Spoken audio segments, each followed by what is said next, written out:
Hi there. Welcome to NapTime History channel.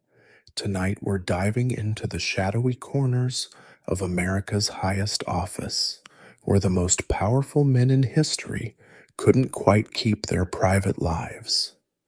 Well, private. You're standing in the quiet halls of Monticello after midnight, and somewhere above you, footsteps creak across floorboards that have kept secrets for centuries. The moonlight catches on a portrait of Thomas Jefferson, his eyes seeming to follow you as you pass, and you can't help but wonder what those walls witnessed. Here's the thing, you probably won't make it through this entire journey without questioning everything you learned in high school history class. So, before you get comfortable, take a moment to like the video and subscribe, but only if you genuinely enjoy what I do here. And hey, drop a comment letting me know where you're listening from and what time it is there. I love seeing how far these bedtime stories travel. All right, let's begin the story. You find yourself transported to Virginia in 1787, where a 44-year-old Thomas Jefferson is returning from Paris with more than just diplomatic papers. Among his entourage is a 14-year-old girl named Sally Hemings, and she's not just any enslaved person, she's the half-sister of his late wife, Martha. The resemblance between the two women is striking, something whispered about in drawing rooms from Richmond to Philadelphia. You watch as Sally, light-skinned with long dark hair, moves through Monticello's corridors with a grace that speaks to her unique position in this household. She's been to Paris, where slavery was illegal, where she could have claimed her freedom, but she's returned to Virginia under circumstances that historians still argue about today. The relationship that unfolds between Jefferson and Hemings spans nearly 4 decades, producing at least 6 children, 4 of whom survive to adulthood. You're witnessing something that everyone sees, but no one discusses openly, at least not in polite company. The Jefferson grandchildren later describe how these light-skinned enslaved children bear an uncanny resemblance to the president himself. Visitors to Monticello notice it too, though they're careful to only mention it in private letters. One guest writes home about seeing slave children who look remarkably like Mr. Jefferson himself, while another notes the special treatment certain enslaved individuals receive, particularly those working in the house. What makes this story particularly complex is that Sally Hemings wasn't just any enslaved woman. She was educated, spoke French, and had experienced freedom in Paris. Some historians argue she negotiated the terms of her return to America, securing a promise from Jefferson that their children would be freed at age 21. It's a promise he keeps, though he never frees Sally herself.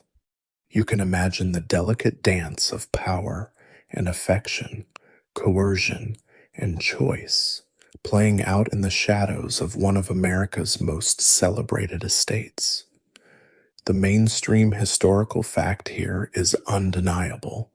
DNA testing in 1998 confirmed that Jefferson fathered at least one of Hemings's children, most likely all 6.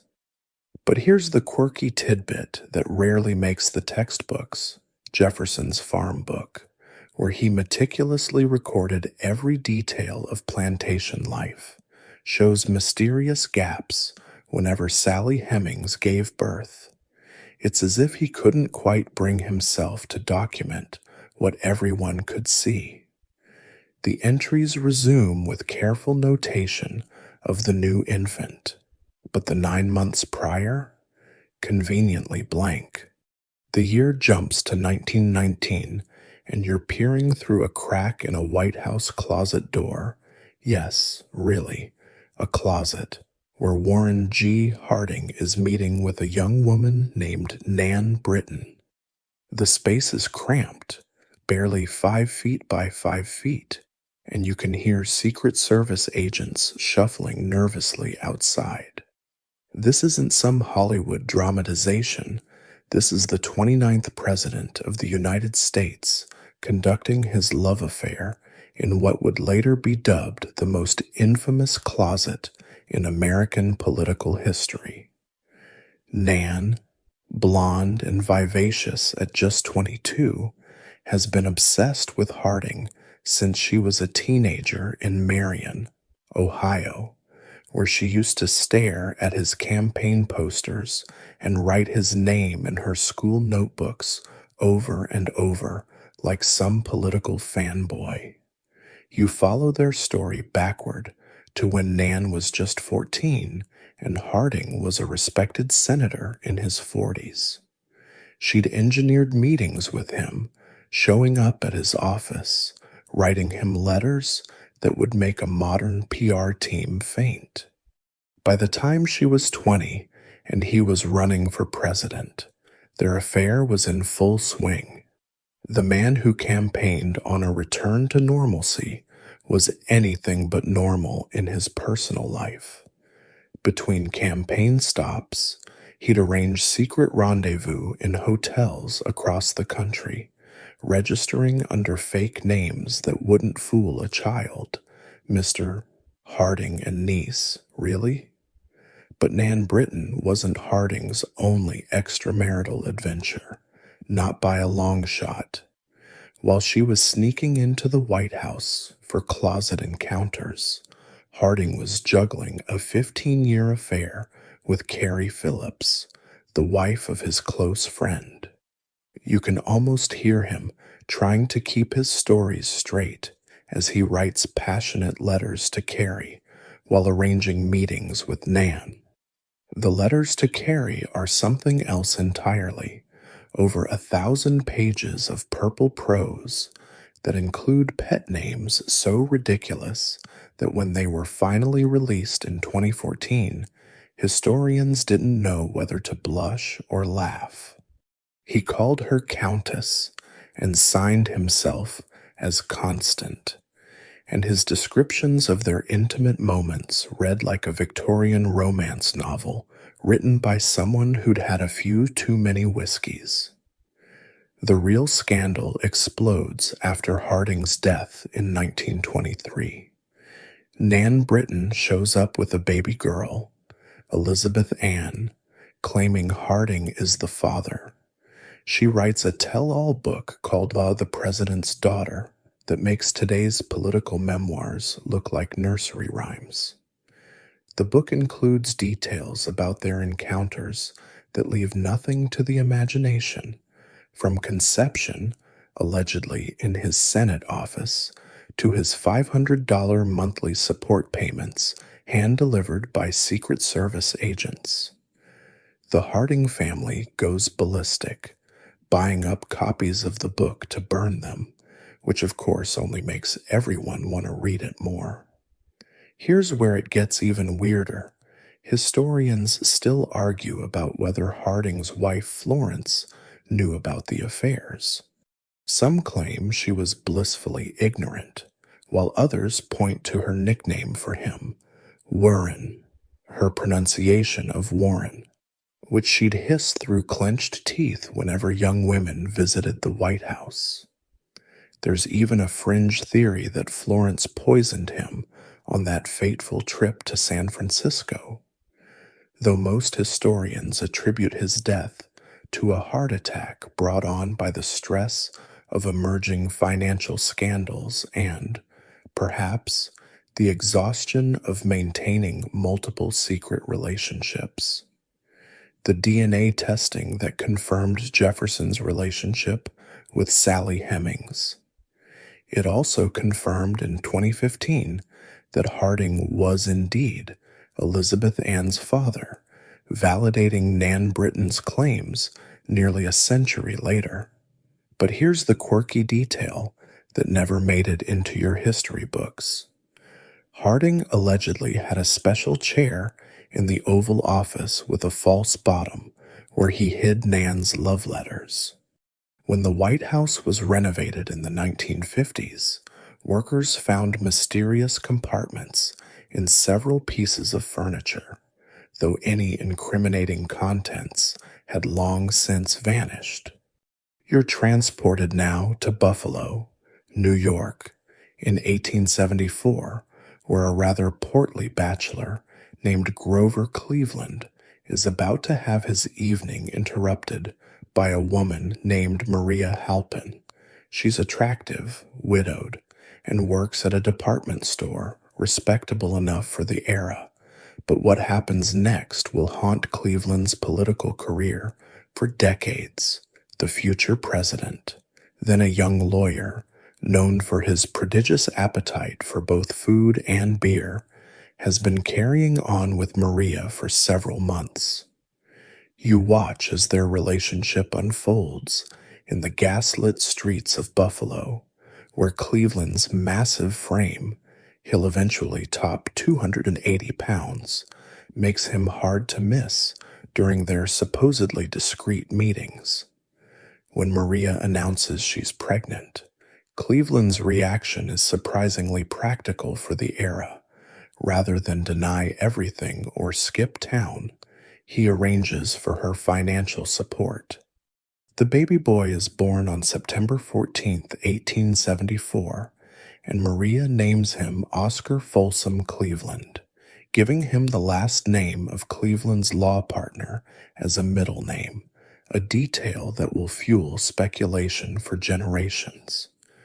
Was she hedging her bets about the father's identity, or was this some inside joke among Buffalo's legal community? Cleveland acknowledges the child might be his and starts paying child support, $5 a week, which doesn't sound like much until you realize that's about $130 in today's money. But here's where the story takes a darker turn that your high school textbook definitely glossed over. When Maria continues to struggle with alcohol, or perhaps just becomes inconvenient, Cleveland uses his political connections to have her committed to an asylum. You're watching as she's literally dragged away while baby Oscar is placed in an orphanage. She escapes the asylum after a few days, because apparently Victorian asylums weren't great at security, kidnaps her son from the orphanage, and Cleveland has to orchestrate the whole forcible separation again. Eventually, he arranges for Oscar to be adopted by a wealthy couple in western New York, and Maria is paid to leave Buffalo forever. Fast forward to 1884, and Cleveland is running for president. His Republican opponents discover the Maria Halpin story and think they've struck gold. The chant, "Ma, Ma, where's my pa?" echoes through Republican rallies across the country. Political cartoons show Cleveland bouncing a baby on his knee, with Maria lurking in the shadows. But Cleveland does something that would be unthinkable in modern politics. He tells his campaign managers to tell the truth, no denials, no cover-ups, just acknowledge that yes, he had an affair, yes, there was a child, and yes, he provided financial support. The honesty is so unexpected that it actually helps his campaign, especially when contrasted with his opponent, James Blaine's reputation for financial corruption. The mainstream historical fact is that Cleveland won that election, becoming the first Democrat elected president since before the Civil War. But here's the bizarre twist. He later marries Frances Folsom, the daughter of that very same Oscar Folsom whose name Maria had given their son as a middle name. Francis was 21 and Cleveland was 49 when they married in the White House. And if that age gap makes you uncomfortable, consider this. Cleveland had literally been her guardian after her father died when she was 11. He bought her first baby carriage and called her Frank as a pet name when she was a child. The wedding was the social event of the century, but you can't help wondering what Maria Halpin thought as she read about it in whatever distant city Cleveland's money had sent her to. Historians still argue about whether Cleveland was actually Oscar's father or if he was covering for one of his married friends, possibly even that same Oscar Folsom, who died before he could be confronted. Some point to Cleveland's willingness to support the child as evidence of guilt, while others suggest it shows the opposite, that he was being gallant in protecting others' reputations. The truth is, Victorian Buffalo was apparently quite the swinging scene, and Maria had been involved with several men in Cleveland's circle. But regardless of biological paternity, the scandal reveals something about Cleveland's character, a mixture of responsibility and ruthlessness that would define his presidency. When Democrats won the election, they completed the Republican chant with their own victory cry, "Gone to the White House, ha ha ha." You're sitting in a Washington, D.C. hotel room in 1918, watching as Eleanor Roosevelt sorts through her husband Franklin's suitcases after his return from World War I inspection tours. She's looking for dirty laundry to send out, a wifely duty she's performed countless times. But today her fingers find something that makes her blood run cold, a packet of love letters tied with ribbon.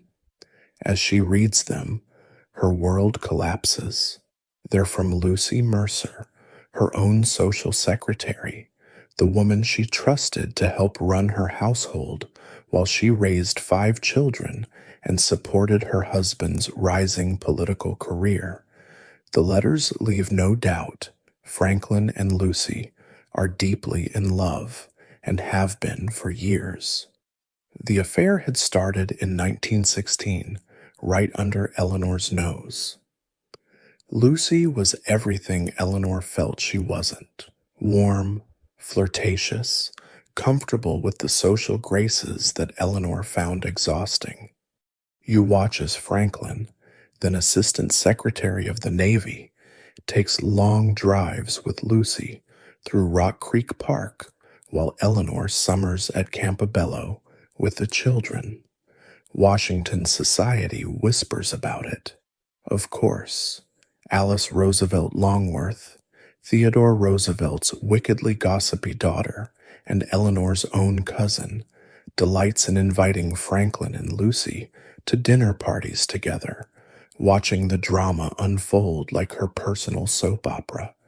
She later admits she played the game of facilitating their romance, finding the whole thing deliciously scandalous. Eleanor confronts Franklin with the letters, and what follows is a negotiation that would shape American history. She offers him a divorce, almost unheard of for a political family in 1918. But Franklin's mother, the formidable Sarah Delano Roosevelt, intervenes. She threatens to cut him off financially and socially if he abandons his family. Lewis Howe, Franklin's political advisor, warns that divorce would end his political career. Lucy, a devout Catholic, faces pressure from her faith. The deal they strike is coldly practical.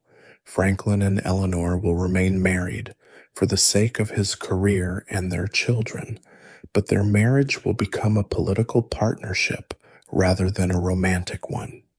He must promise never to see Lucy again. But here's the thing about promises made under duress, they tend to get broken. Franklin does end the affair, and Lucy marries Winthrop Rutherford, a wealthy widower, in 1920. Yet the story doesn't end there.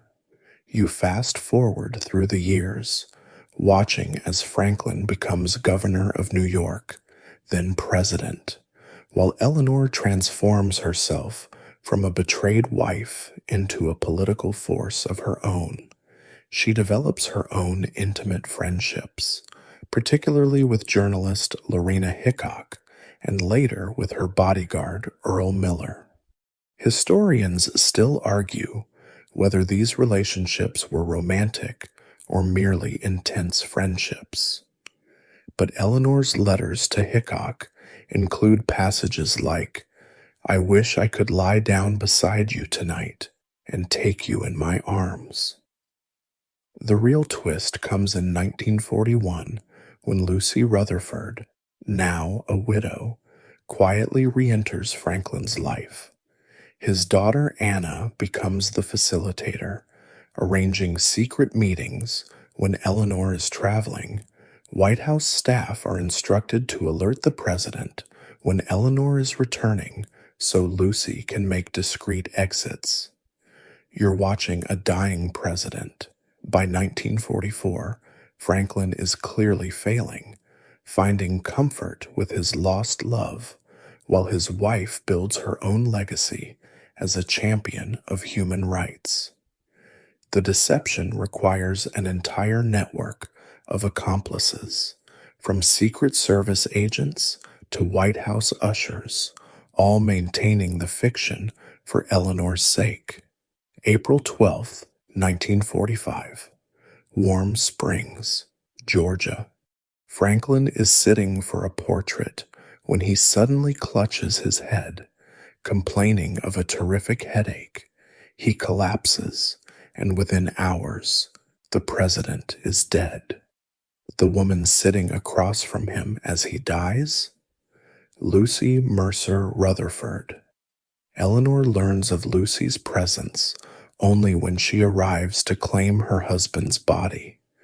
The betrayal, renewed and raw, cuts deep, yet she maintains her composure, playing the grieving widow for a mourning nation while privately processing this final deception. She later writes, "I had the most terrible realization that I never really knew my husband." Here's the quirky historical tidbit. Franklin's portrait painter, Elizabeth Shumatoff, was so shaken by witnessing his death that she never finished the painting. It became known as the unfinished portrait, and if you look at it today, you can see exactly where her brush stopped. Right at the moment a president died in the presence of the woman he'd loved for nearly 30 years, while his wife was hundreds of miles away, as she'd been for much of their marriage. You're crouched behind a potted palm in the White House swimming pool area in 1962, watching as President John F. Kennedy skinny dips with two young women who definitely aren't on any official guest list. The Secret Service agents have mysteriously vanished from their posts, and you realize this is just another Tuesday in the Kennedy White House. The women giggling in the pool are staff members nicknamed Fiddle and Faddle by the Secret Service. Their real names are Priscilla Ware and Jill Cowan, and their official job titles are secretaries. Though no one has ever seen them type a single memo, they're part of what insiders call the Kennedy Girls, a rotating cast of young women who seem to exist solely to entertain the president during his frequent swimming sessions. The sexual adventures of JFK make previous presidential scandals look like church picnics. You follow him from the pool to the White House Theater, where he watches movies with various actresses and socialites while Jackie tends to the children upstairs. The list of his confirmed and alleged partners reads like a who's who of 1960s glamour: Marilyn Monroe, obviously, Angie Dickinson, Jean Tierney, Judith Campbell Exner, who's simultaneously sleeping with mob boss Sam Giancana, and dozens of others whose names history has forgotten. White House staff develop an elaborate warning system. When Jackie's elevator starts moving, word spreads like wildfire through the West Wing, giving JFK just enough time to zip up and look presidential. But it's the Marilyn Monroe connection that captures the public imagination. Even today, you watch as she's smuggled into the White House when Jackie's away, helicoptered to secret rendezvous points, and most famously, sewn into that flesh-colored dress to sing Happy Birthday, Mr. President, at Madison Square Garden in May 1962. The performance is so sexually charged that Jackie, who conveniently scheduled a horse show in Virginia that weekend, reportedly never speaks to Marilyn again. What most people don't know is that Marilyn was already spiraling by then, mixing pills and alcohol, calling the White House constantly, and becoming what the administration considers a security risk. 3 months later, she's dead, and conspiracy theorists will spend decades arguing about whether the Kennedys had her silenced. The recklessness of Kennedy's behavior is staggering when you consider the Cold War context. Here's a president who's facing down Khrushchev over nuclear missiles in Cuba while sharing a mistress with a mafia don who's simultaneously involved in CIA plots to assassinate Fidel Castro. Judith Campbell Exner serves as a literal go-between, carrying messages between the president and the mob. You're watching national security and sexual gratification intertwine in ways that would make even the writers of political thrillers say, "Okay, that's a bit much." The FBI's J. Edgar Hoover, who knows all about these connections, uses the information to make himself unfireable, essentially blackmailing the President of the United States. Jackie Kennedy, meanwhile, perfects the art of looking the other way while maintaining her dignity. She develops her own coping mechanisms, extended shopping trips to Europe, redecorating projects that keep her busy, and an emotionally intimate, though probably not physical, relationship with her Secret Service agent, Clint Hill. When asked years later about her husband's infidelities, she reportedly said, "Kennedy men are like that," as if philandering was just another family trait, like their Boston accents or touch football games. But privately, friends report she suffered from depression and considered divorce multiple times, only to be talked out of it by Joe Kennedy, who reminded her that Kennedy wives don't divorce, they endure. Historians still argue about the extent of JFK's sexual compulsions. Some suggest he was a sex addict, pointing to his need for multiple partners daily and his incredible risk-taking. Others frame it in medical terms, noting that his Addison's disease treatment included testosterone injections that may have sent his libido into overdrive. There's even a fringe theory that his behavior was a form of self-medication for his chronic back pain, though that seems like a stretch even for the most sympathetic biographer. What's undeniable is that the entire White House operation was complicit in enabling his behavior, from Secret Service agents who looked the other way to staff members who routinely lied to the First Lady. Here's the truly bizarre detail that rarely makes it into documentaries. Kennedy had a special button installed in the Oval Office that he could press to alert staff that Jackie was approaching, giving him a 2-minute warning to clear out any visitors who shouldn't be there. The same system that was designed to protect the president in case of nuclear war was repurposed to protect him from his wife.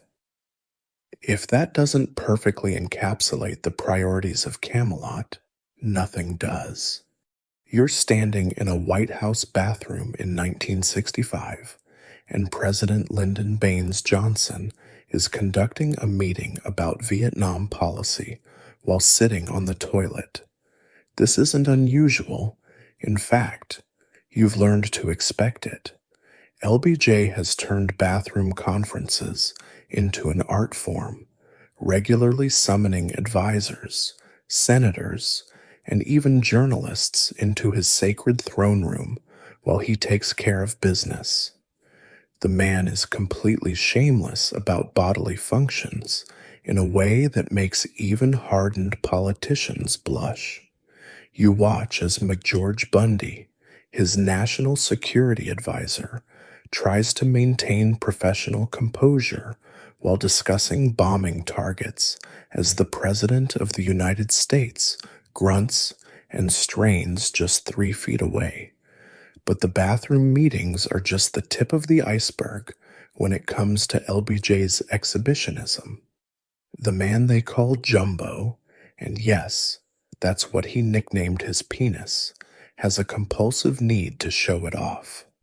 You follow him to the White House swimming pool, where he regularly skinny dips, then climbs out to conduct conversations with female staff members while completely naked, water dripping off his 6'4" frame.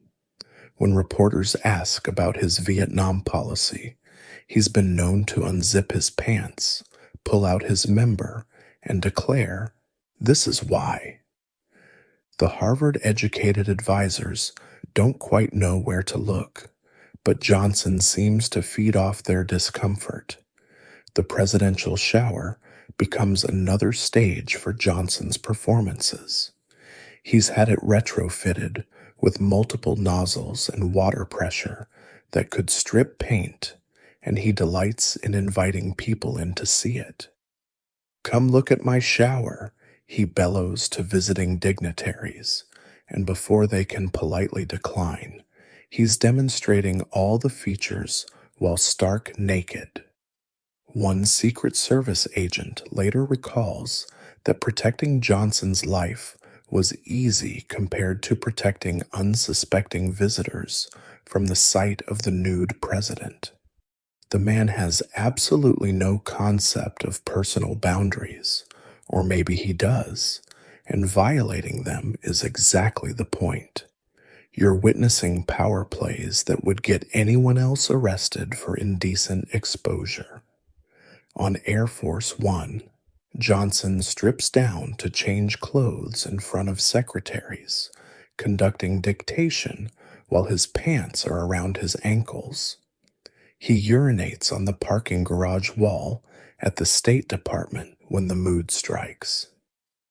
During one outdoor press conference at his Texas ranch, he actually relieves himself on a Secret Service agent's leg when the mortified agent moves away. Johnson drawls, "Son, you're supposed to protect me. That means standing still when the President of the United States pisses on you." Whether this is true or Texas tall tale embellishment, the fact that people believe it says everything about LBJ's reputation.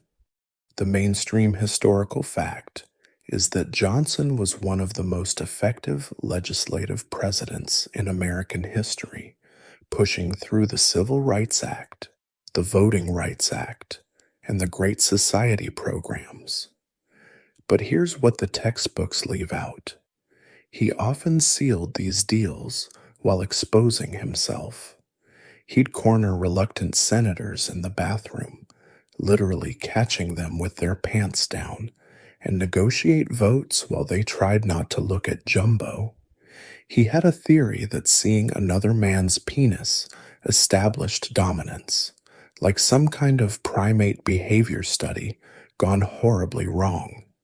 Political scientists call his technique the Johnson treatment, but they usually focus on the close talking and arm grabbing parts, politely omitting the genital display aspect.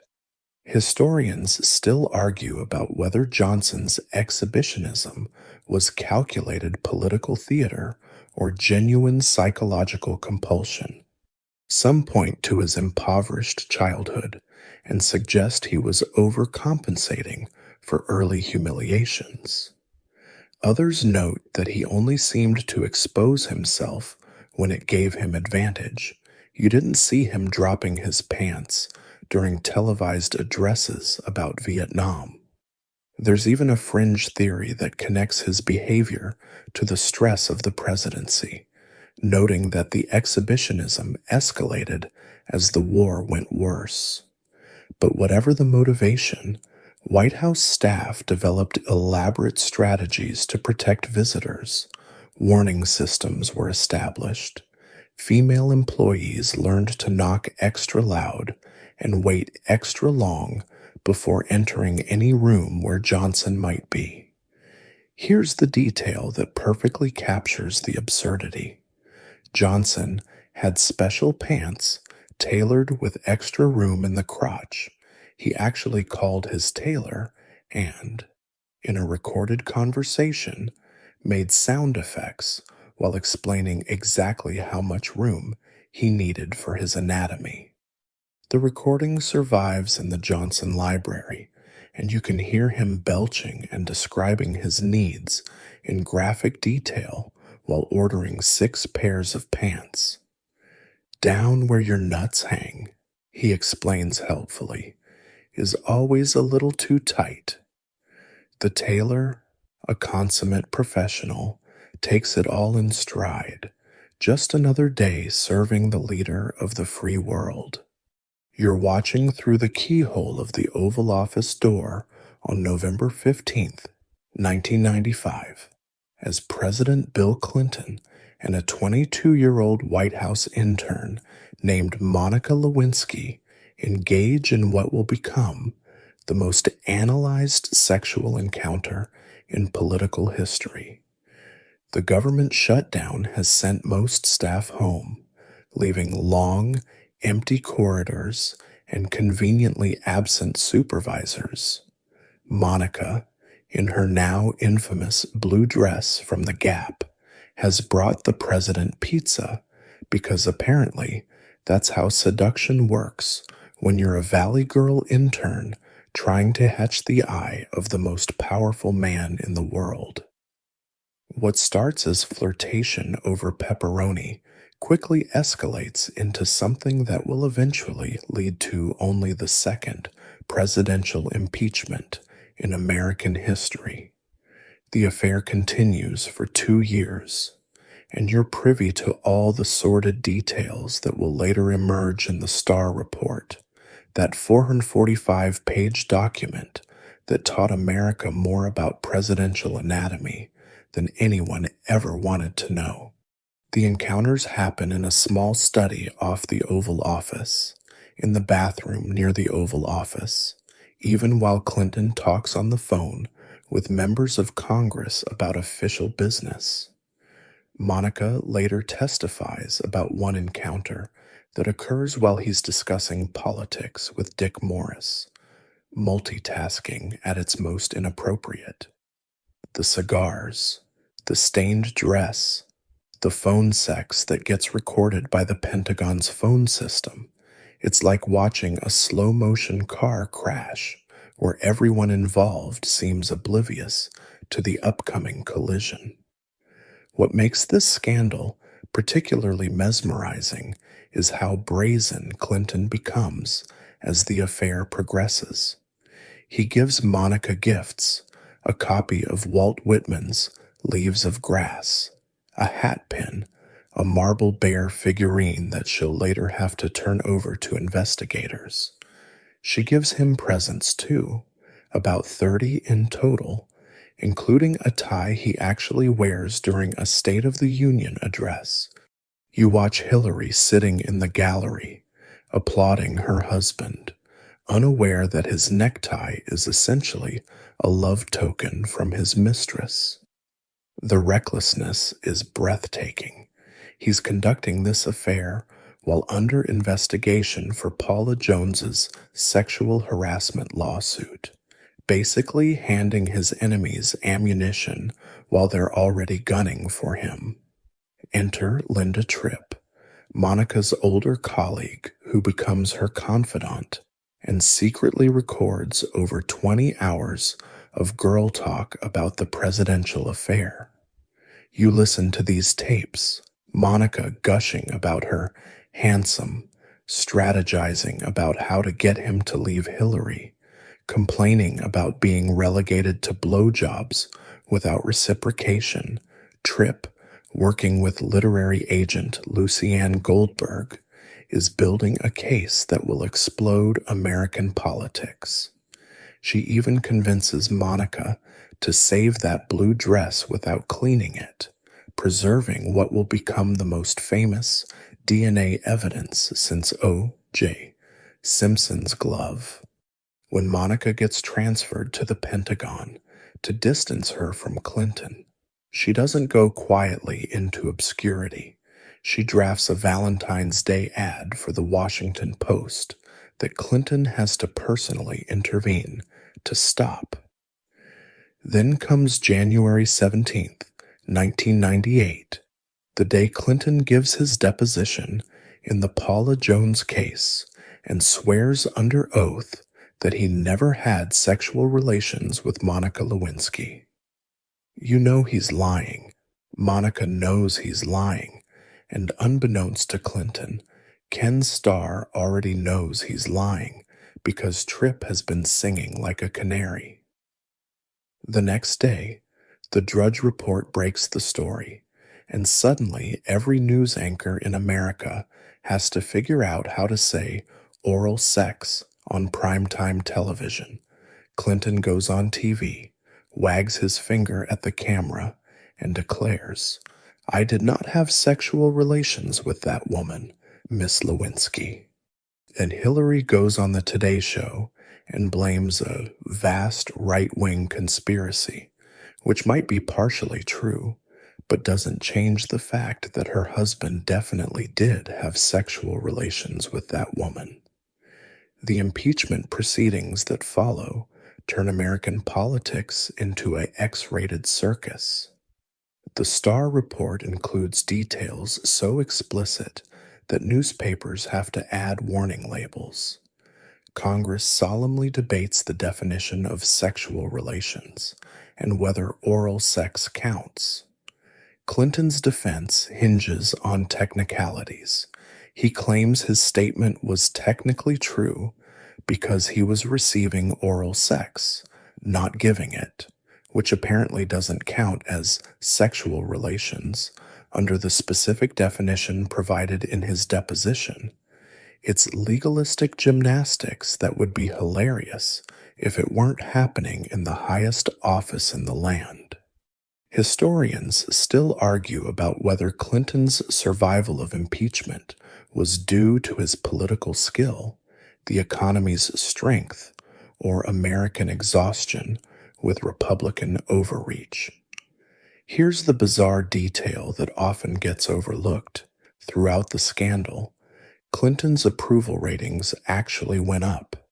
The more sordid details that emerged, the more Americans seemed to separate his personal failures from his presidential performance. Meanwhile, Monica Lewinsky becomes the most famous intern in history, unable to escape her role as a punchline even decades later. The dress ends up in the FBI evidence locker, the cigars become comedy fodder, and American politics becomes permanently coarser.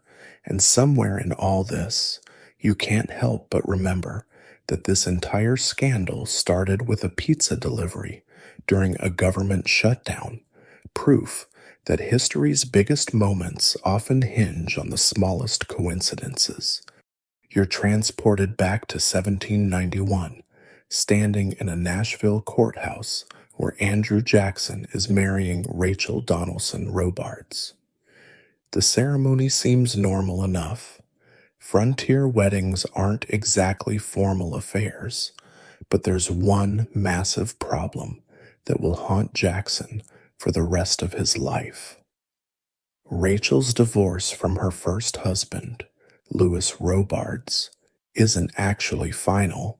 In fact, it hasn't even been filed yet. You're witnessing accidental bigamy that will become one of the nastiest political scandals in American history, though neither Andrew nor Rachel knows it yet. They're blissfully in love. This fierce frontier lawyer and the woman he rescued from an abusive marriage, unaware that their happiness is built on a legal technicality that their enemies will exploit for decades. The story begins earlier when Rachel fled from Louis Robards, a jealous and violent man who accused her of adultery with basically every man who looked in her direction. She took refuge with her mother in Nashville, where she met Jackson, tall, lanky, with a temper that matched his red hair. Jackson escorted Rachel to Natchez to escape Robards, and somewhere along the journey, they fell in love. Word reached them that Robards had obtained a divorce through the Virginia legislature, so they married, except Robards hadn't finalized anything. He'd only gotten permission to file for divorce, which he didn't do until 2 years later, citing as grounds that Rachel had abandoned him to live in adultery with Jackson. Technically, he wasn't wrong, since she'd been living as Jackson's wife for 2 years. When the couple discovers their marriage is invalid, they quietly remarry in 1794, hoping the whole mess will blow over. But you don't become Andrew Jackson's enemy and let something like that slide. Political opponents sharpen their quills and prepare their attacks. During the 1828 presidential campaign, the situation explodes into public view with a viciousness that makes modern attack ads look like greeting cards. Newspapers print pamphlets calling Rachel a profligate woman and an adulteress. One particularly nasty Cincinnati editor writes that Jackson spent the prime of his life in gambling, in cockfighting, in horse racing, and has all his life been a most bloody duelist, and to cap all tore from a husband, the wife of his bosom. They even make up stories about Rachel's mother running a brothel, because why stop at bigamy when you can throw in some prostitution allegations? Jackson goes absolutely ballistic over these attacks. The man who once killed Charles Dickinson in a duel over a horse racing dispute and an insult to Rachel now has to watch as newspapers across the country savage his wife's reputation. He writes furious letters defending her honor, challenges editors to duels that his advisors barely managed to prevent, and creates what historians call the first modern political campaign organization, largely to counter the personal attacks. You watch him pace his study at the Hermitage, drafting response after response, while Rachel retreats further into depression and religious devotion, praying for deliverance from what she calls her persecution. The mainstream version of history focuses on Jackson winning the 1828 election in a landslide, becoming the first president from the frontier. But here's the heartbreaking part that often gets glossed over. Rachel never makes it to the White House. The stress of the campaign, The constant attacks on her character, the knowledge that moving to Washington will only intensify the scrutiny, takes its toll. She dies of a heart attack on December 20th, 1828, just weeks before Jackson's inauguration. At her funeral, Jackson stands by her grave and declares, "May God Almighty forgive her murderers, as I know she forgave them. I never can." He means the newspapermen and political opponents who hounded her to death with their scandal mongering. Historians still argue about whether the bigamy was truly accidental or if Jackson and Rachel knew exactly what they were doing. Some point out that Jackson was a lawyer who should have known to verify the divorce was final. Others note that communication on the frontier was slow and unreliable. It's entirely plausible they acted on bad information. There's even a theory that they deliberately jumped the gun because Rachel was pregnant and they needed to marry quickly, though no child from that period survived. What's undeniable is that the scandal revealed the brutal nature of American democracy in its adolescence, where personal attacks were wielded like weapons and a woman's reputation could be destroyed for political gain. The quirky historical footnote: Jackson blamed Henry Clay for orchestrating the attacks on Rachel and never forgave him. When Jackson left office, someone asked if he had any regrets.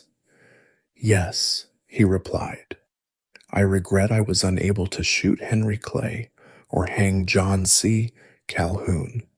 He kept a portrait of Rachel by his bed for the rest of his life and was buried beside her at the Hermitage when he died in 1845. Their love story, born in scandal and ended by politics, remains one of the most tragic in presidential history, proof that sometimes the personal truly is political, with devastating consequences. You find yourself in a Washington boarding house in 1844, watching as James Buchanan and William Rufus King share their morning coffee in matching silk robes. For over 2 decades, these two men have been inseparable, living together, attending social functions as a couple, and creating the most intriguing what if in presidential history. Washington society has long since stopped pretending not to notice. They call King Miss Nancy and Aunt Fancy behind his back, and Andrew Jackson refers to him as Buchanan's better half. You're witnessing America's only bachelor president in what might be the country's first same-sex relationship to reach the highest levels of power, though of course nobody dares speak such things aloud in polite company. The relationship between Buchanan and King goes far beyond typical 19th century male friendship, even accounting for the era's more demonstrative expressions of affection between men. They lived together for 15 years, from 1840 to 1853, in the same rooms, sharing everything from meals to political strategies.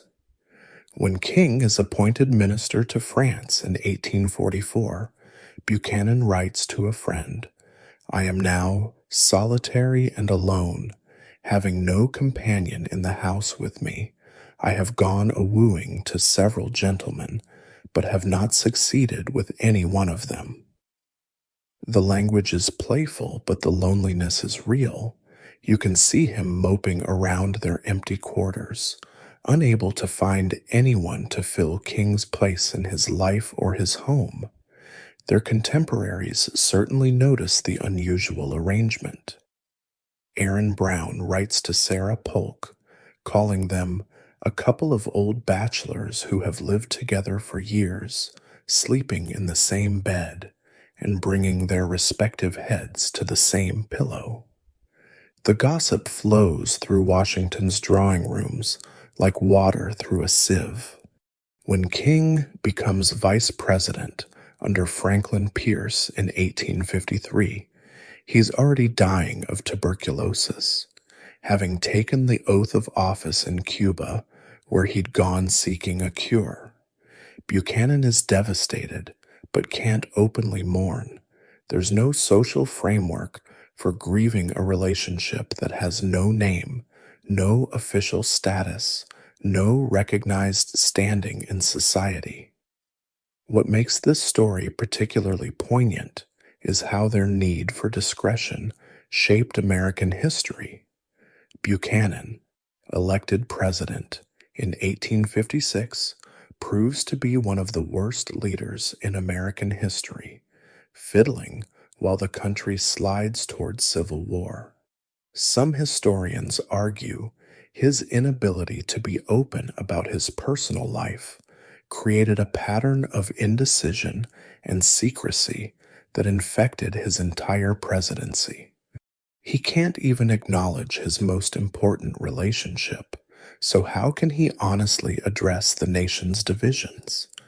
You watch him in the White House, isolated and increasingly unpopular, perhaps wondering if King would have provided the emotional support and wise counsel to help him navigate the crisis.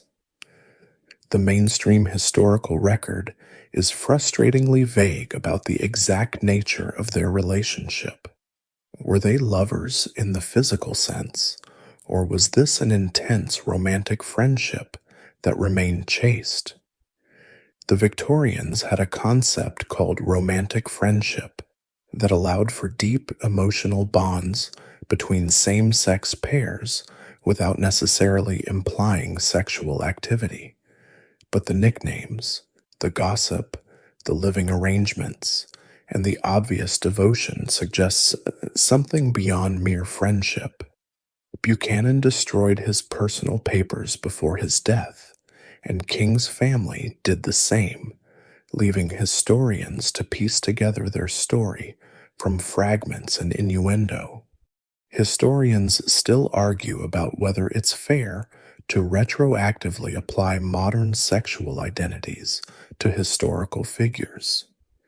The concept of homosexual as an identity rather than just a behavior didn't exist in Buchanan's time. But whatever labels we use or don't use, the emotional truth remains. These two men loved each other deeply and exclusively for over 2 decades. After King's death, Buchanan never forms another close relationship. He retires to his Pennsylvania estate, Wheatland, and dies in 1868, having spent his last 15 years essentially alone. Here's the detail that breaks your heart. When King was dying in Alabama, too sick to return to Washington, he wrote desperate letters trying to get news of Buchanan, of Congress, of the world they'd shared. Buchanan, bound by the duties of his Senate position and the watchful eyes of society, couldn't go to him. They never saw each other again after King left for Cuba. In an era before telephone calls or video chats, they couldn't even hear each other's voices one last time. The man who might have been America's first gay president, though he'd never have used that term, spent his final years surrounded by people, but fundamentally alone. His great love buried in Alabama soil while he presided over a fracturing nation from a White House that must have felt impossibly empty. You're standing in President Woodrow Wilson's bedroom in October 1919, watching as his wife Edith carefully arranges his paralyzed left hand to hold a pen.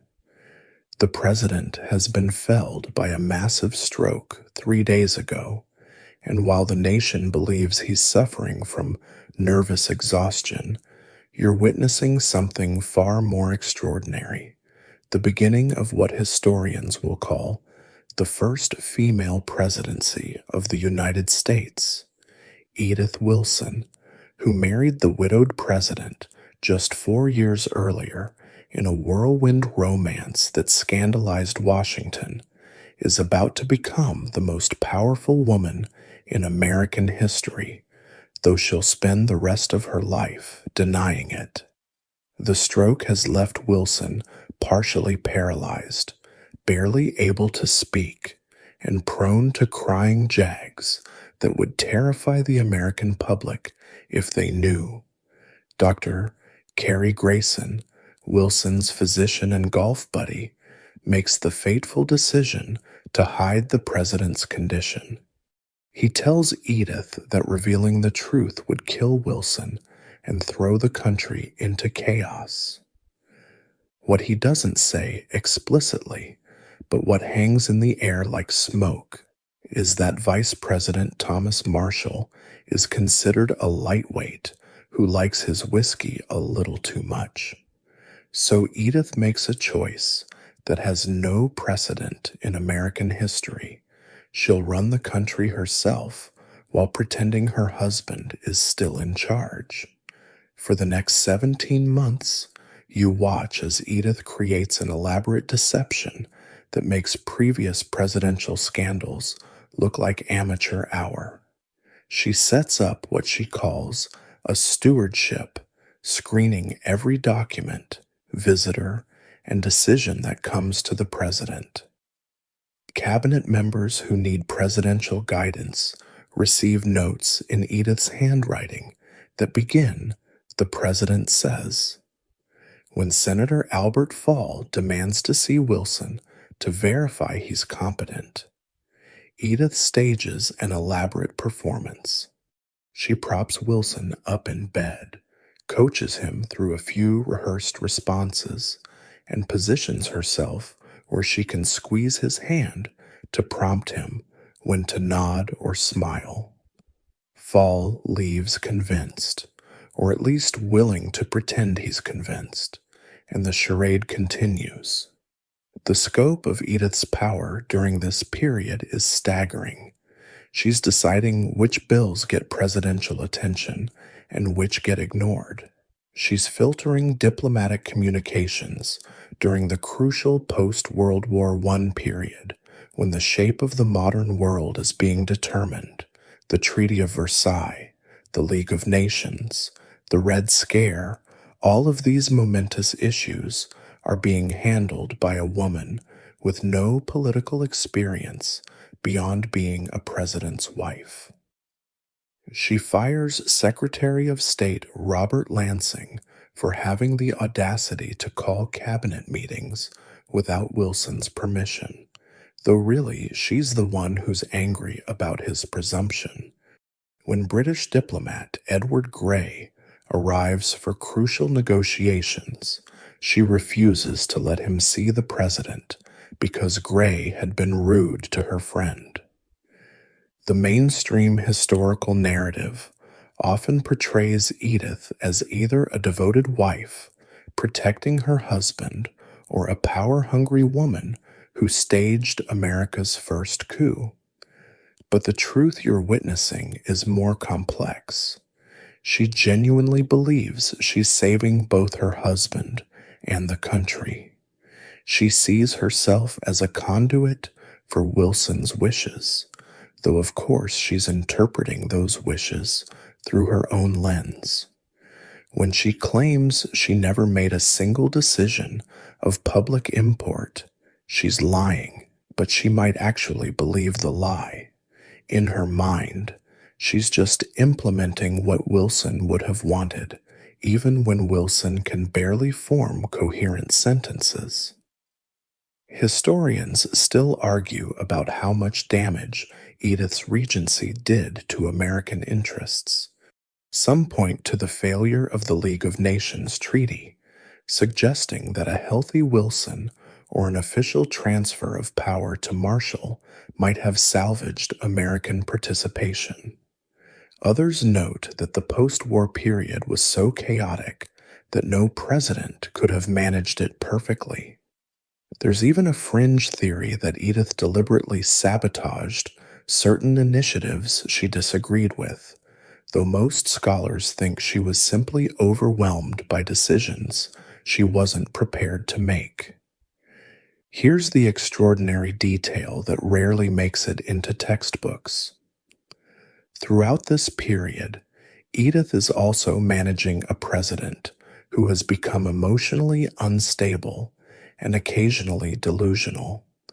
Wilson sometimes believes he's back in Princeton or that the Civil War is still happening.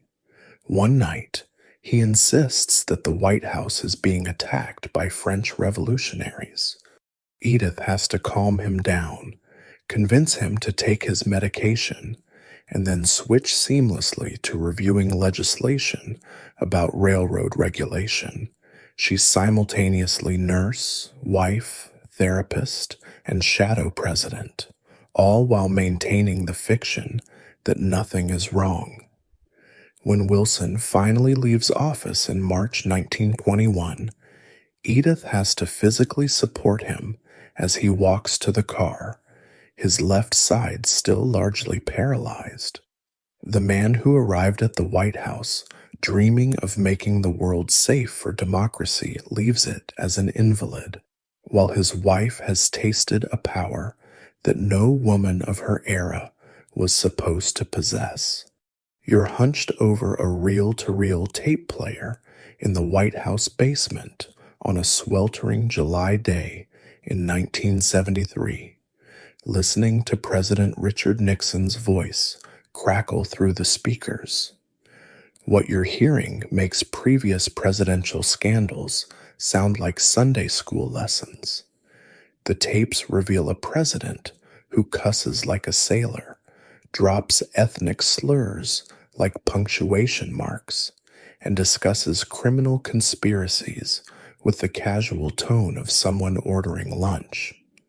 The Jews, Nixon growls in one recording, are born spies. In another, he's ranting about those damn blacks and strategizing how to use the IRS to, in his words, screw our political enemies. This is the President of the United States, and he's recorded every paranoid, profane, perverted thought that's crossed his mind. The taping system itself was Nixon's idea, installed in 1971 to preserve his legacy for historians. The irony is so thick you could cut it with a knife. The man who wanted to control his historical narrative ended up creating the most damning presidential archive ever assembled. You listen as he discusses the Watergate cover-up with such explicit detail that even his own lawyers will later admit there's no innocent interpretation. "I want you to stonewall it," he tells his staff. "Let them plead the Fifth Amendment, cover up, or anything else if it'll save the plan." He's literally recording himself committing obstruction of justice while presumably thinking he's documenting his brilliance for posterity. But Watergate is just the tip of the iceberg when it comes to the revelations on these tapes. Nixon's conversations reveal a mind marinated in prejudice and paranoia. He keeps an enemies list that includes everyone from journalist Daniel Shore to actress Carol Channing. Yes, Carol Channing apparently threatened national security by being a Democrat who could sing. He orders surveillance on Senator Ted Kennedy, hoping to catch him in compromising situations. He discusses firebombing the Brookings Institution, a think tank, to destroy documents he believes they possess.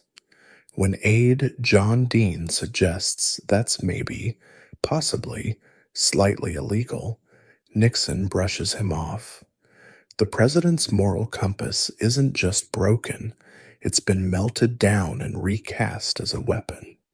The sexual content on the tapes is less explicit than Clinton's scandal, but somehow more disturbing in its casual misogyny. Nixon regularly refers to women in terms that would make a longshoreman blush. He discusses Helen Thomas's physical appearance in degrading detail, makes crude jokes about female reporters' anatomy, and suggests that women in politics are either crazy or ball breakers. In one particularly charming segment, he explains to his staff that women shouldn't be in public service because they're too emotional. This from a man who's literally ranting and raving on tape about his perceived enemies while possibly drunk. The ice clinking in his glass is audible on several recordings. What's truly extraordinary is how the tapes reveal Nixon's complete disconnect from reality. He genuinely seems to believe that everyone is out to get him: the press, the Democrats, the Jews, the intellectuals, the establishment, probably also puppies and rainbows. You listen to him spiral into paranoid fantasies about communist infiltration of American media while simultaneously planning actual criminal infiltration of Democratic headquarters. The cognitive dissonance is spectacular. He's accusing others of the very crimes he's committing, all while being recorded by his own system. It's like watching someone set up an elaborate trap and then immediately walk into it while narrating their own downfall. Historians still argue about what the tapes reveal about Nixon's psychology. Was he always this paranoid and vindictive, or did the presidency break something inside him? Some point to his humble background and suggest he never got over his resentment of the Eastern establishment. Others note that his paranoia, while excessive, wasn't entirely unfounded. Plenty of people really did hate him, though largely because he kept doing hateful things. There's even a theory that his heavy drinking and possible dependence on prescription drugs affected his judgment, though that doesn't explain why he was stone cold sober when he ordered the installation of the recording system. Here's the detail that perfectly captures the absurdity. When the tape's existence is first revealed, Nixon could have destroyed them. They're his property, recorded in his office for several crucial days. The bonfire option is on the table, but his ego won't let him. He's convinced that the tapes will vindicate him, that when people hear the full context, they'll understand his actions. Instead, they hear him use the N-word, discuss bribing judges, and order break-ins with the casual authority of a mob boss. The tapes he thought would be his salvation become his damnation.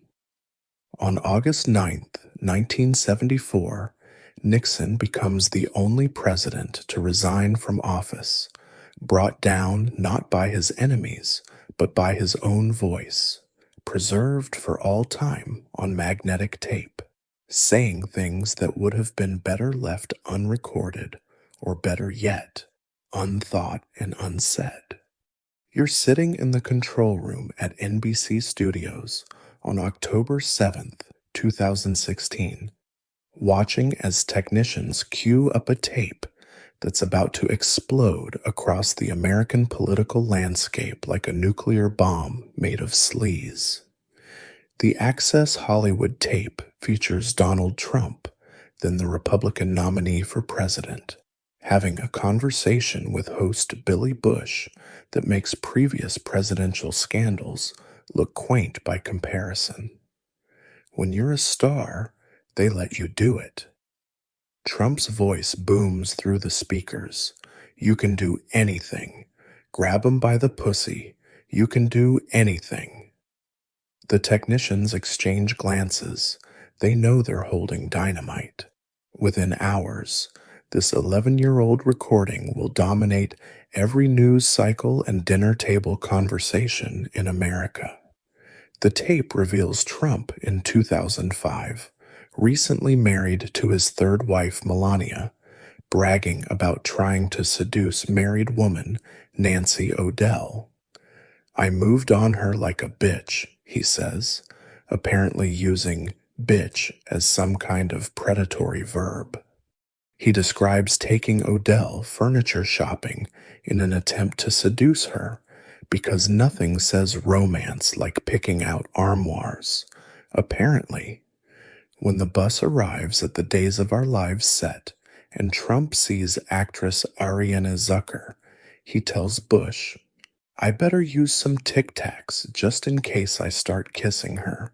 You know I'm automatically attracted to beautiful. I just start kissing them. It's like a magnet. Just kiss. I don't even wait." You watch the 2005 Trump emerge from the bus, all charm and television smile, knowing what he's just said when he thought the cameras weren't rolling. The Washington Post publishes the tape on a Friday afternoon, and within minutes, the political world goes into full meltdown mode. Republicans who've spent months defending Trump's various controversies suddenly discover they have wives and daughters. Paul Ryan disinvites Trump from a Wisconsin event. John McCain withdraws his endorsement. Mitt Romney tweets that Trump's words are vile degradations. And the Republican National Committee halts all Trump campaign mailings. For about 48 hours, it looks like the Trump campaign might actually implode, with rumors swirling about Mike Pence taking over the top of the ticket, or the RNC somehow replacing their nominee just a month before the election. But then something happens that will define the Trump era. He refuses to quit.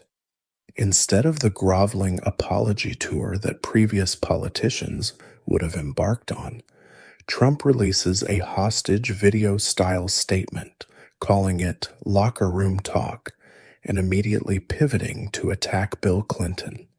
Then, in a move that still makes political strategists' heads spin, he holds a press conference before the second presidential debate with women who've accused Bill Clinton of sexual assault.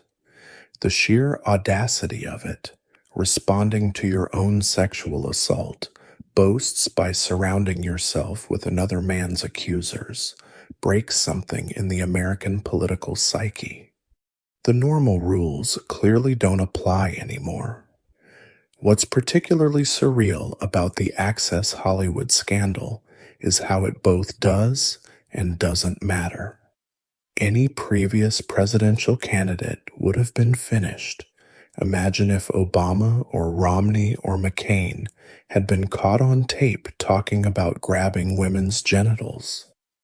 But Trump's supporters either don't care or actively approve of what they see as alpha male behavior. Evangelical leaders perform theological gymnastics to explain why a man who brags about sexual assault deserves their vote. Some supporters even sell "Trump that bitch" t-shirts at rallies, turning misogyny into merchandise. The tape that everyone assumes is a campaign killer becomes just another controversy in a campaign that's been nothing but controversies. Historians still argue about why the Access Hollywood tape didn't end Trump's political career. Some point to timing. The tape emerged just as WikiLeaks began releasing hacked Democratic emails, providing a distraction and a counter-narrative. Others suggest America had become desensitized to Trump's behavior after months of outrageous statements. There's also the theory that the tape actually helped Trump with certain voters by reinforcing his image as someone who doesn't play by establishment rules, even if those rules include basic human decency. The fact that he won the election just a month later suggests something fundamental had shifted in American politics. Here's the detail that captures the full absurdity. Billy Bush, the mild-mannered and entertainment reporter who nervously laughed along with Trump's comments, loses his job at NBC.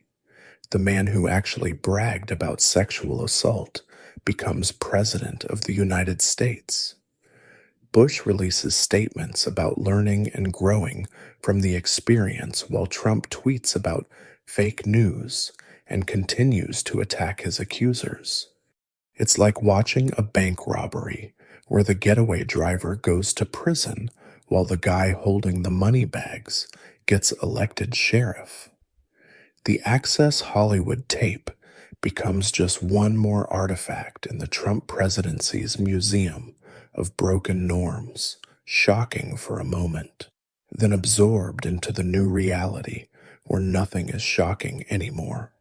You're rifling through a box of yellowed letters in a presidential library archive, and what you're reading makes you blush even through the decades that separate you from their authors. These aren't state documents or policy memos. They're love letters from presidents to their mistresses, their wives, their secret loves, written in moments of passion that they never imagined would end up under glass in climate-controlled rooms. Warren Harding's letters to Carrie Phillips are here, over 1,000 pages of purple prose that read like a Victorian romance novel written by someone with a spectacular vocabulary and absolutely no shame. I love you garbed, but naked more. He writes in one, in another. He describes their lovemaking in terms so flowery yet explicit that scholars needed a team of linguists just to decode all his euphemisms. The Harding letters, sealed by court order until 2014, reveal a man completely consumed by sexual obsession. He writes entire poems about Carrie's body parts, giving them pet names that would make a romance novelist cringe. Jerry is his penis, apparently, and he spends pages describing Jerry's adventures and desires. One letter from 1913 runs 15 pages, most of it devoted to recalling a specific encounter in intimate detail. You're reading the thoughts of a future president who signs his letters constant and spends more time crafting erotic poetry than policy positions. When Carrie threatens to expose their affair during his presidential run, the Republican National Committee pays her $25,000 and a monthly stipend to take a very long vacation to Asia. But Harding's letters seem almost quaint compared to the correspondence between Dwight Eisenhower and Kay Summersby, his driver during World War II. These letters, long rumored to exist, but only partially available to historians, reveal the supreme Allied commander falling deeply in love while coordinating the liberation of Europe. My dearest darling, he writes in one, the stars are not needed. I have found my lodestar. Kay saves every note, every birthday card, every hastily scribbled message, creating an archive of a relationship that nearly derailed both a military campaign and a presidency. In her memoir, she'll claim they only kissed once, but the letters suggest a much deeper physical relationship with references to our special place and moments that sustain me through these dark days. Then there are the letters that were meant to be destroyed but survived through historical accident or betrayal. You find drafts of letters from Franklin Roosevelt to Lucy Mercer, written after he promised Eleanor he'd never contact her again. The handwriting is shaky. His polio makes writing difficult, but the emotion is clear. "My dearest one," he writes, "I think of you every day and wish things could be different." Ma'am, these aren't the flowery declarations of Harding or the wartime passion of Eisenhower. They're the melancholy musings of a man trapped between duty and desire. He writes about politics, about his health, about the small moments of his day, sharing with Lucy what he can't share with Eleanor. The digital age brings its own category of presidential indiscretions in written form.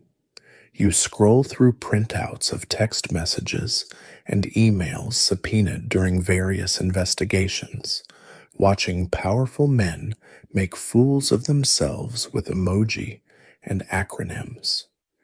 Anthony Weiner's sexts are here, the ones that somehow got tangled up in the 2016 presidential election when the FBI found them on a laptop containing Hillary Clinton's emails. The intersection of dick pics and national security creates a subplot so absurd that fiction writers would reject it as unrealistic. Presidential adjacent rather than presidential, but the pattern holds: powerful men documenting their own downfalls, one inappropriate message at a time. Historians still argue about what these letters reveal about presidential character. Do they humanize these leaders, showing them capable of deep passion and vulnerability? Or do they reveal a pattern of recklessness and narcissism that extends from the bedroom to the situation room? Some scholars suggest that the ability to compartmentalize, to write love letters while making decisions about war and peace, is actually a necessary presidential trait.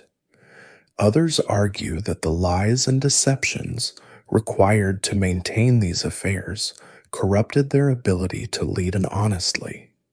There's even a feminist critique that notes how these letters often reduce accomplished women to objects of desire, their own voices lost or marginalized in the historical record.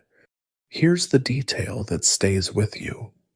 Many of these letters were saved by the women who received them, carefully preserved despite the risk to their reputations. They knew they held history in their hands.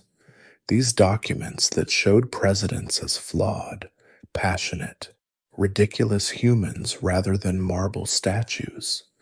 Some saved them for money, others for revenge. But many seem to have saved them simply because they couldn't bear to destroy evidence of being loved by someone powerful. The letters survive as testament to the messy intersection of power and desire. Each faded page a reminder that even presidents, especially presidents, can be undone by the need to put their feelings into words that outlive their secrets. You're watching from the shadows of the White House East Wing as a woman in an elegant evening gown slips through a side door that Secret Service agents have conveniently left unguarded. This scene has played out countless times throughout American history, the president's mistresses wielding influence from the shadows, shaping policy through pillow talk, changing history through whispered suggestions that get attributed to male advisors. These women, erased from official records and sanitized from textbooks, often held more real power than cabinet members. You're about to discover how presidential affairs shaped everything from Civil War strategy to Cold War diplomacy, all through the influence of women whose names barely appear in the indexes of history books. Take Lucia Gilbert Calhoun, rumored mistress of James Polk, who historians suspect influenced his aggressive stance on Western expansion. You observe her at White House dinners, seated strategically near powerful senators, her conversations somehow always drifting toward the benefits of annexing Texas and provoking war with Mexico. Polk's diary mentions Mrs. C's persuasive arguments multiple times, though he's careful never to specify what made them so persuasive. When Polk suddenly shifts from opposing the annexation of all of Mexico to supporting it. The timing coincidentally aligns with Lucia's visits. She has family interests in Mexican silver mines that would benefit from American control. But surely that's just coincidence, right? Fast forward to the 1960s, where you're witnessing Judith Campbell Exner playing the most dangerous game in American history. She's simultaneously sleeping with President Kennedy, mob boss Sam Giancana, and occasionally serving as a go-between for the two men. The official story says she was just a party girl who got lucky, but you watch her carry unmarked envelopes between the White House and Chicago, facilitating conversations that may have involved everything from assassination plots against Castro to mob assistance in the 1960 election. The Warren Commission never interviews her about her potential knowledge of connections between organized crime and politics. She knows too much about too many powerful men, and her silence is bought with a combination of money and threats. Then there's Kay Summersby, Eisenhower's wartime driver and probable mistress, who shaped World War II strategy in ways historians are only beginning to understand. You watch her in the map room at Allied headquarters, pointing out supply line vulnerabilities that somehow get incorporated into official battle plans. Eisenhower's sudden decision to prioritize certain French ports over others. Kay's family had pre-war business connections in those exact ports. His choice of which German cities to liberate first. Kay had personal friends in the resistance movements there. She's never in the official strategy meetings, but her suggestions have a curious way of becoming military doctrine. After the war, when Eisenhower's political career begins, Kay is quietly sent back to England with a generous pension and a strong suggestion to write memoirs that downplay her influence. The pattern continues through decade after decade. Nancy Dickerson, rumored to be involved with multiple presidents, including LBJ and JFK, shapes media coverage of their administrations through her position as a prominent journalist. You watch her spike negative stories, plant favorable ones, and serve as an unofficial communications director while maintaining the fiction of journalistic objectivity. When the Gulf of Tonkin incident needs selling to the American public, Nancy's reporting plays a crucial role in building support for escalation in Vietnam. Her personal connections to power aren't just gossip, they're a direct pipeline for propaganda. Historians still argue about how much influence these women really wielded versus how much is projected onto them by scholars looking for hidden hands in history. The evidence is necessarily fragmentary. Affairs are designed to leave few traces, and powerful men rarely credit their mistresses with policy ideas. But patterns emerge when you look closely. Presidential decisions that seem to come from nowhere often coincide with visits from certain women. Policy shifts that benefit specific industries or regions frequently align with the personal interests of presidential paramours.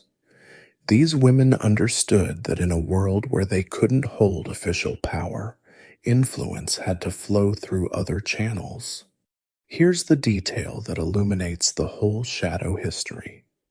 When the Secret Service finally digitized their White House visitor logs from the pre-computer era, they found thousands of entries for private meetings with women whose names appear nowhere in official presidential schedules. Cross-referencing these visits with major policy decisions reveals a pattern too consistent to be coincidence. The mistresses were there for the Marshall Plan debates, the Cuban Missile Crisis discussions, the Vietnam escalation meetings, always in adjacent rooms, always unacknowledged, always somehow managing to make their voices heard. Power in Washington has always been about access, and these women understood that better than any lobbyist. They traded intimacy for influence and changed American history from the shadows, one whispered suggestion at a time. You're standing in a modern DNA testing laboratory in 2025, watching as technicians carefully extract genetic material from strands of hair preserved in presidential museums, from envelopes licked centuries ago, from clothing stoned with biological material that proper Victorian ladies pretended not to notice.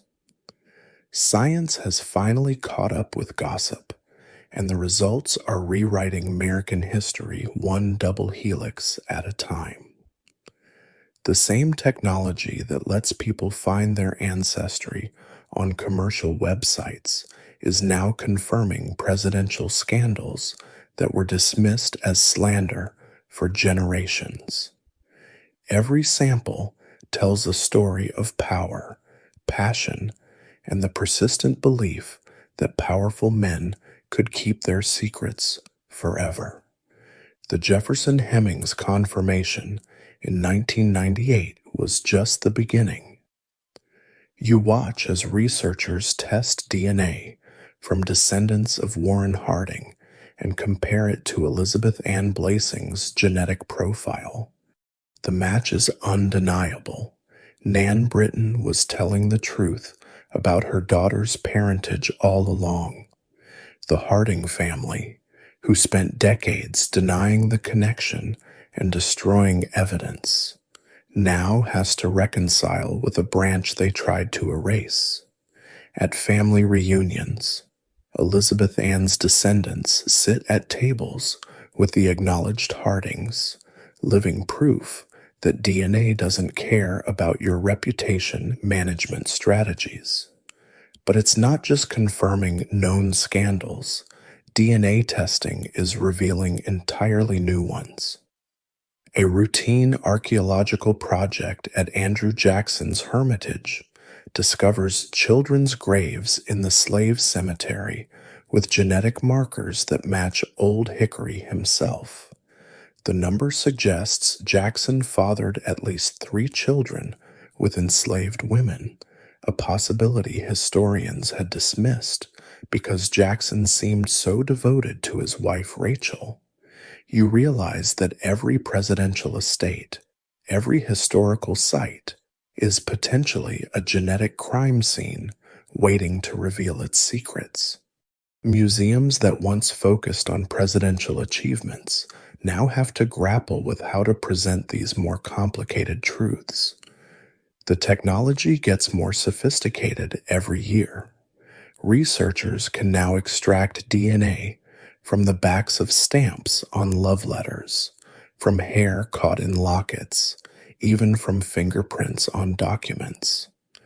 A team at Harvard analyzes sweat stains on a nightshirt allegedly worn by Grover Cleveland and confirms it contains DNA matching both him and Maria Halpin, suggesting their physical relationship was more extensive than his careful admission of possibly fathering her child.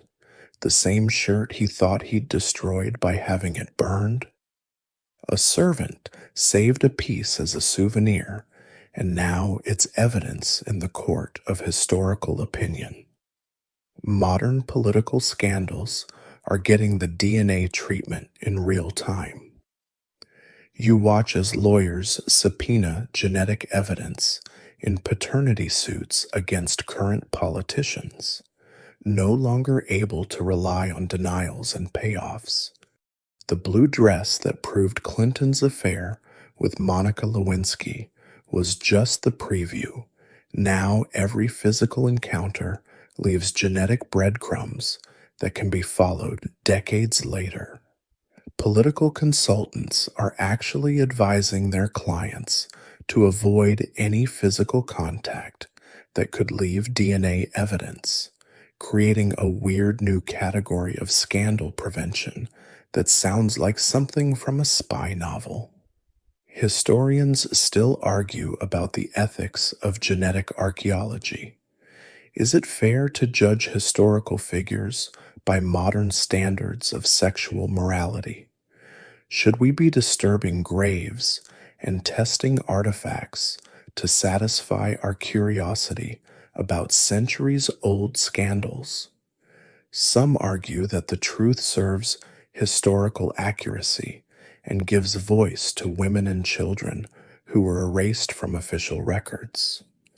Others worry that we're reducing complex historical relationships to mere biological transactions, losing nuance in our hunger for definitive answers. There's even a movement to seal certain genetic results for 50 or 100 years, giving history time to adjust to new truths. Here's the most extraordinary detail. Genealogy companies are starting to flag presidential DNA in their databases. People taking casual ancestry tests are discovering they're descended from presidents through unofficial lines, the children of mistresses, the products of affairs, the branches that were supposed to be pruned from family trees. One company reports that approximately 1 in 200 Americans of European descent shows genetic markers suggesting descent from at least one president through an unacknowledged line. The Founding Fathers' joke writes itself, but the implications are profound. American aristocracy, such as it exists, includes thousands of people who don't even know they carry presidential genes. As you step back from the laboratory and reflect on all these stories of presidential perversion, from Jefferson's shadow family to Trump's recorded boasts, you realize you've been watching the same pattern repeat for 250 years. Powerful men believing they can control the narrative, hide their desires, escape consequences, women, enslaved, employed, married, single, navigating systems that gave them no official power while finding ways to survive, thrive, or at least leave their mark on history. And through it all, the truth persisting, waiting in DNA strands and love letters, in tapes and texts, ready to emerge when technology or courage finally catches up with concealment. The story of America's presidents isn't just about legislation and war, treaties and speeches. It's equally about the private moments that shaped public decisions, the desires that drove destiny, the scandals that remind us that power and sexuality have always been intertwined in complicated, often disturbing ways.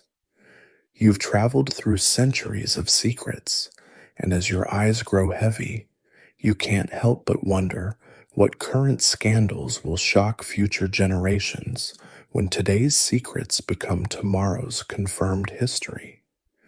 Perhaps that's the real lesson hidden in all these presidential perversions. Not that powerful people are uniquely flawed, but that they're ordinarily human, with all the messy desires and poor judgment that implies. The difference is that their mistakes shape nations, their affairs influence policy, and their cover-ups become constitutional crises. Every president who thought he could separate his private desires from his public duties learned the same hard truth. In democracy, eventually, everything comes to light. As you drift off to sleep, the voices of centuries fade into whispers. Somewhere, in archives not yet opened and laboratories not yet built, more secrets wait to be discovered. But for tonight, you've heard enough. Sweet dreams.